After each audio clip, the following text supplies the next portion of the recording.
What's going on, everybody? I want to talk a little bit about the Bohlins BL160 and the Remington string trimmer. First off, everything on these weed trimmers interchange as far as this back plate, the shafts,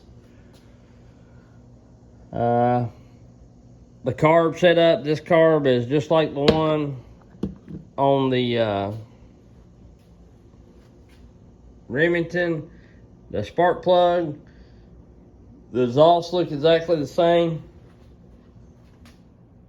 So if you're curious about it, they will interchange. I didn't get a lot of footage of me working on this because I was problem solving at first. And of course, first thing you do, you check the plug, check to see if you get fire, see if you're getting fuel and all that kind of stuff. And I was getting both that. It seemed like, well, it was running. The carb was good when they brought it, and or it had been running. It ain't like they was having carb problems.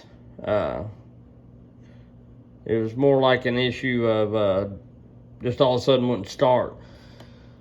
So it seemed like it was getting fuel. It was priming okay and everything, but I wanted to do a little further inspection. So I took this back plate off, which I didn't know it, but this is the seal for this, which is the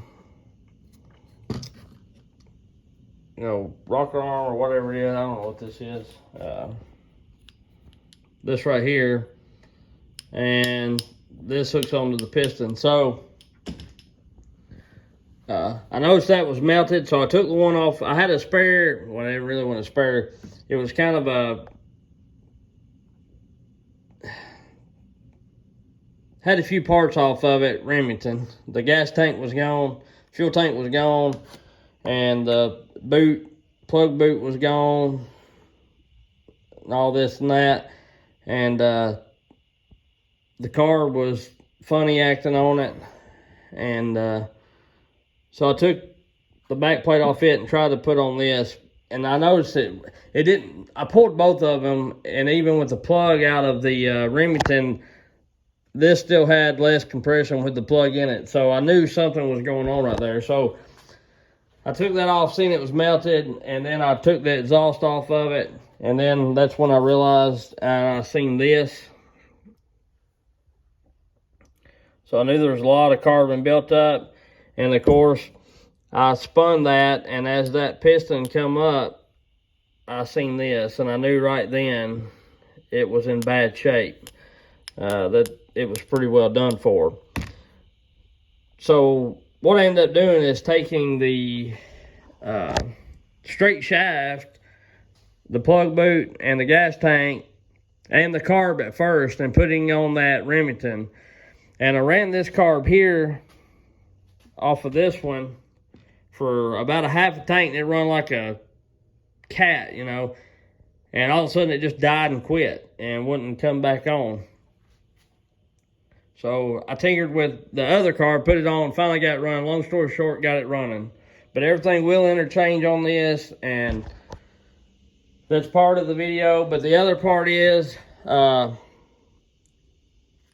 check your carbon built up on the really restricted exhaust on your two-stroke. And if that was my weed trimmer, I would probably do a little muffler modding on it. Not major, but just give it a little more flow. Of course, it'd be louder.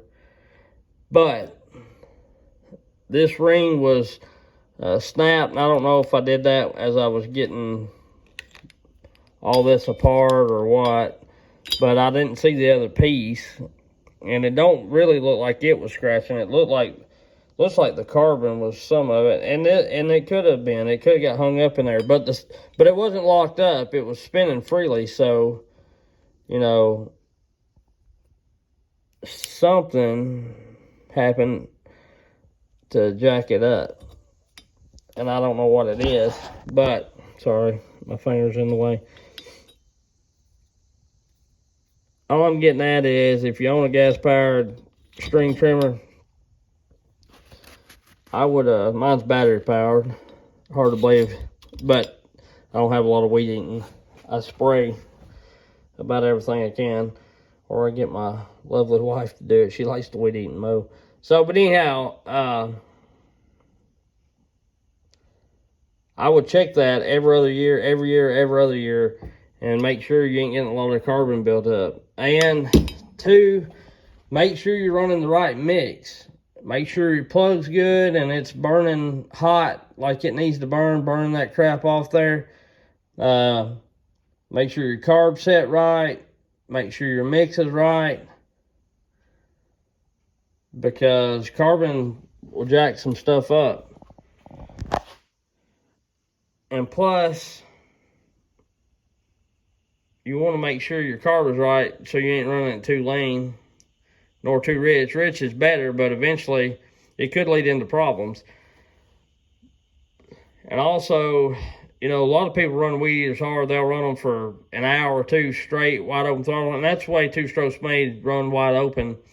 But if you're running it, you know, 2 or 3 hours at a time, I'd let mine cool down a little bit. Just saying, because this looks like a chainsaw that has been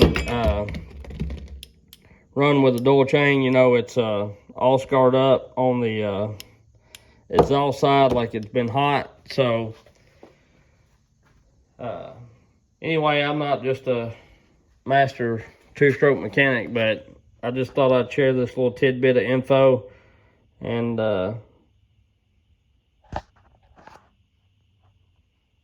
it is what it is. But I had a spare head, and to me, you know, I hope they don't like the yellow plastic better than they like the orange, because to me it was going to be a lot of trouble just take all this off to give them the yellow plastic. And 2, that Remington hadn't been used that much. It was like a display that had been jacked up. So full starter and everything like that is probably a little better on the Remington. If not, then we can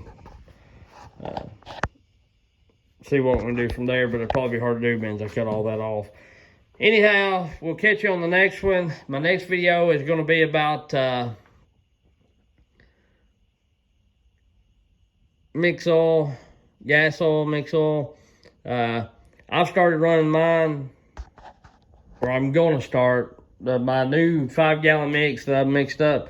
I've got it running 50-to-1, because if the factory, I know the factory everything ain't the best for the saw, or you couldn't pour them make them run better, but if the factory recommends it, then they recommend it for a reason, you know.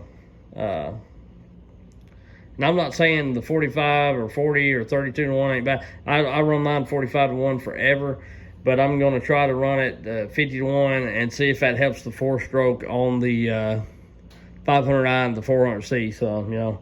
So anyway, we'll catch y'all on the next one. I appreciate y'all.